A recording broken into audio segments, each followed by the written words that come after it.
Yo, what's up, everyone? So today I finished The Witcher 1 and Enhanced Edition. I mean, I just went through the whole campaign on hard mode, and I just wanted to give my quick thoughts on the game. So first of all, I'm gonna say that I haven't played, like, I know there is like the adventure mode, which is like separate stuff from the main story. I haven't played that one yet, so will not include opinions about that. But yeah, the whole game is constructed is made of like the prologue, 5 chapters, and the epilogue. The prologue serves like as a mini tutorial, and you basically learn the basics of the game. And yeah, it's like quite, I would say, not weird, like just annoying. The commands are like pretty hard to grasp, in my opinion. Like because I mean you feel like it's an old game, of course, so you don't feel like the response. I would say it's not like very responsive. It's not a very responsive game until you've played it like quite a lot. It's like this like familiarity thing about the game goes on throughout the whole game, I'd say, because pretty much in every chapter you have like a different area that you're operating of for, so you need to get like familiarized with the whole layout in order to like do quests and stuff and know where to go. But yeah, the prologue just simply explains the basics, the combat, which honestly I like it. It's nothing special. It's not like in a rhythm game you have to like click on your mouse as soon as you see like the orange swing on your sword and to continue your combo. And as you get like more talents, you get more combos and nothing too complicated. Also, it explains like the alchemy system, which is like also at the beginning seems very difficult, but it's actually really simple. You just need like an item to act as a potion base, which is like alcohol and stuff, and then you need like other items for alchemy that you can grind off of monsters or from plants. And it's basically really simple. Also, I mean, I played it on hard mode, and I'd say it's required honestly because just like the healing potion, but I'd say that's the only potion that you need throughout the whole game. I pretty much used 3 potions: the swallow potion, which is like the health regeneration one; the tonic hull, which is the one that gives you endurance back, which is your energy bar that you use to cast signs, aka magic; and also cat, which is the potion that makes you see in dark places. And it's actually useful because I mean when you have some levels in crypts, they're actually pretty dark, so you have to use it. I'd say you can also use a torch, but then you can't like attack monsters. So I'd say these are like basically the only 3 potions that you're gonna use throughout the whole game.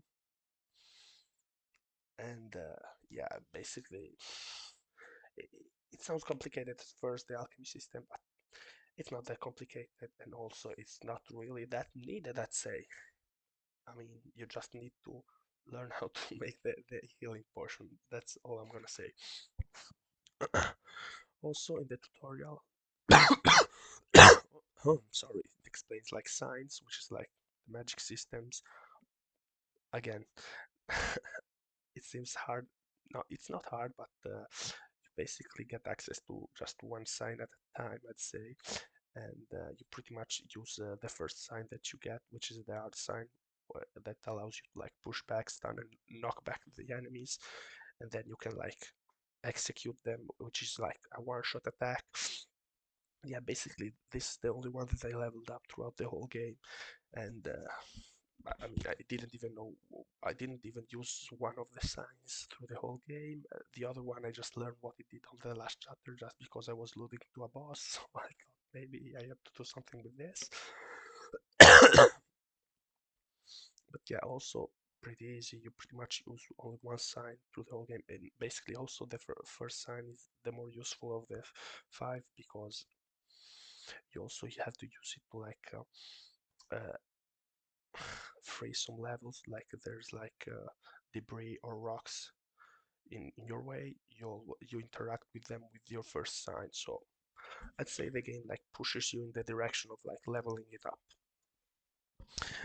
And yeah, I'd say another thing about like the sign system is I didn't even know that you could like charge them until literally the epilogue. So, and I went through the whole game easily and easily. I'll say that for later. But yeah, I don't actually even know what it does charging them. I'm guessing it.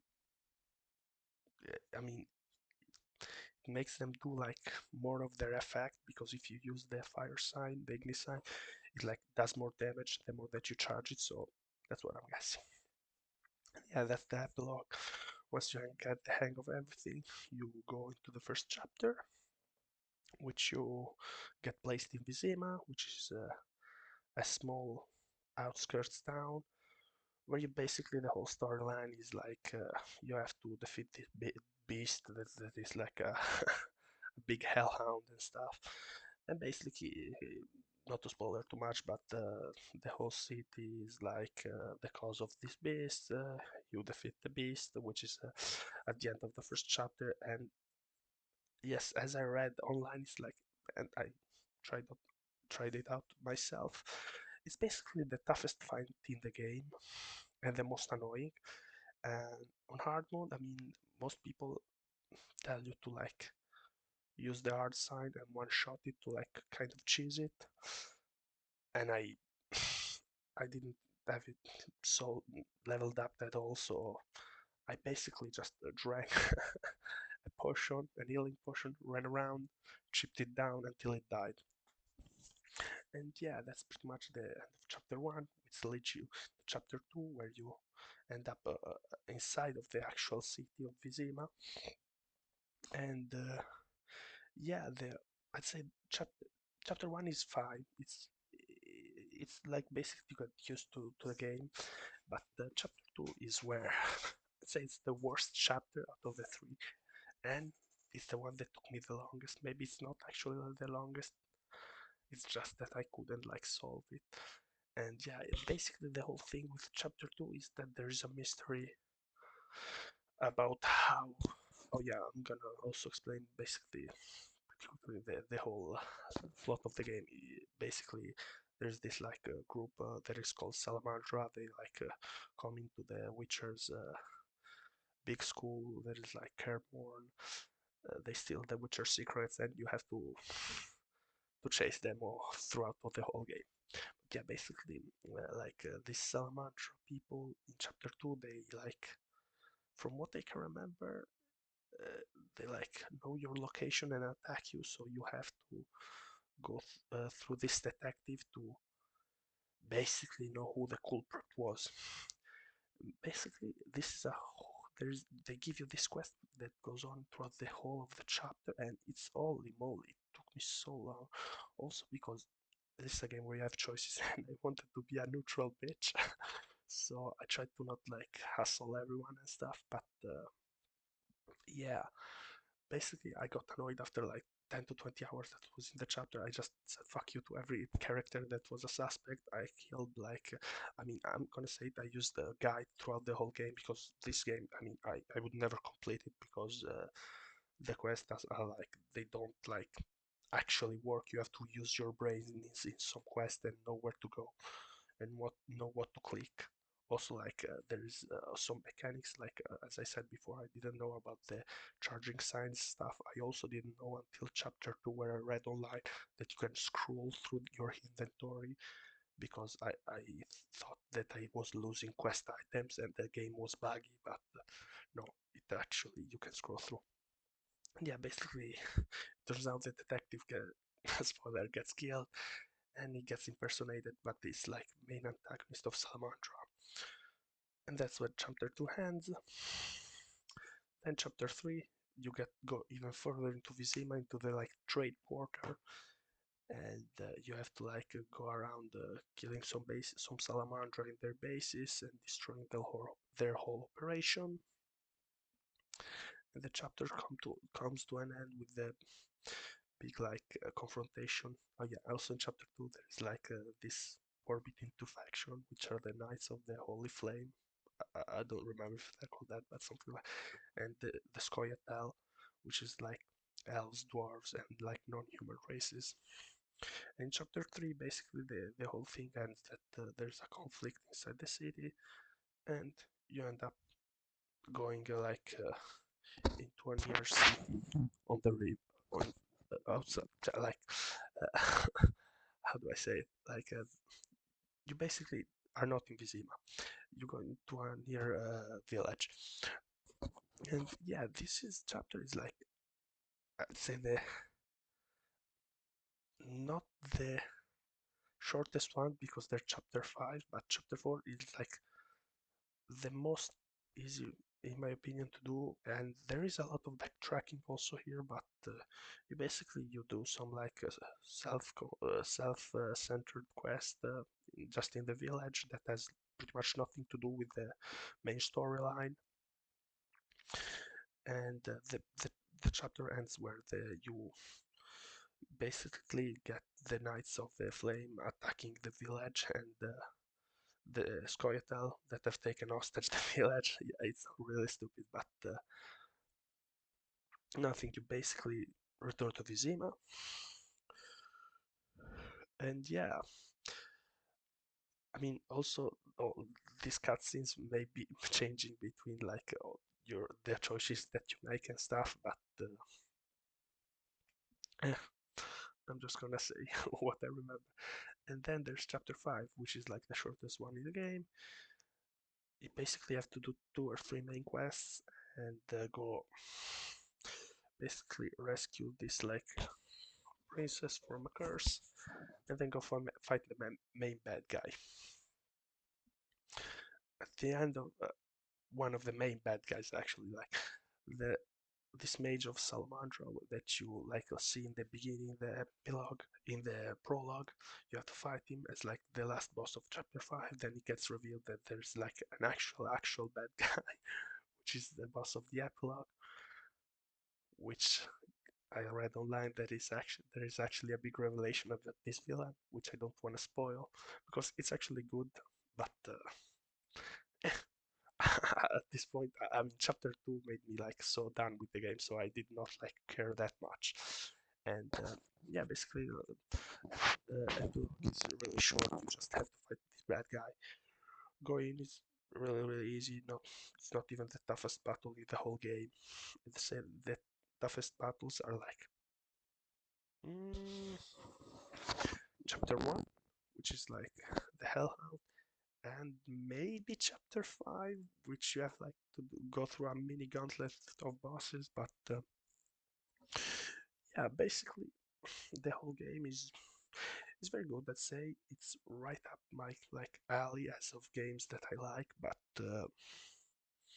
I'd say chapter 2 really ruined it for me. Like I could not understand where to go.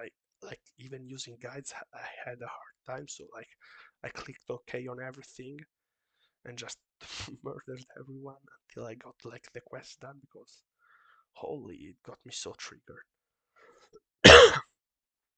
But yeah, the other 4 chapters were decent enough. The system is okay. The story is actually quite good if you can follow it and are not stupid like me. And like it's a pretty classic RPG. You go around collecting stuff. There's like missable quests, but I mean, yeah, I did not go through a lot of like side quests. I did them because on hard mode you like basically have to get leveled up if you don't want to die, because like the way you get stronger in the game is not through gear but basically through talents that are given to you every time you level up. And yeah, you also can get gear, but it pretty much gets given to you in chapter 4 and 5, and you are already pretty powerful by then. So yeah, all in all, if I had to give a rating to the game, let's say 7.5 to 8. It's a pretty old game, so if you can go like stomach to stomach through the whole game stuff, it, it's good to say. I mean, it's not even like the old game stuff. It's fine, honestly. The UI and everything, it's just the backtracking is the most annoying thing. Also, sometimes it crashed. Maybe it's my PC. I don't know if it's the game or if it's the PC, but yeah, it also crashes sometime when you go to save. And yeah, you're also pretty much gonna have to play it with a guide if you're stupid like me. Yes, I use guides to play games. Fuck you. I mean, I tried to use like a minimum amount of guides, but yeah, chapter two like it triggered me so fucking much. I'm not gonna lie. It's like holy, I couldn't like. I was just running around in circles, and yeah, if I had to do like give a tier list, I'd say it's like chapter four, then chapter three, chapter five. Yeah, chapter five, chapter one, epilogue, prologue, and chapter two, which is like horrible, horrible in my opinion.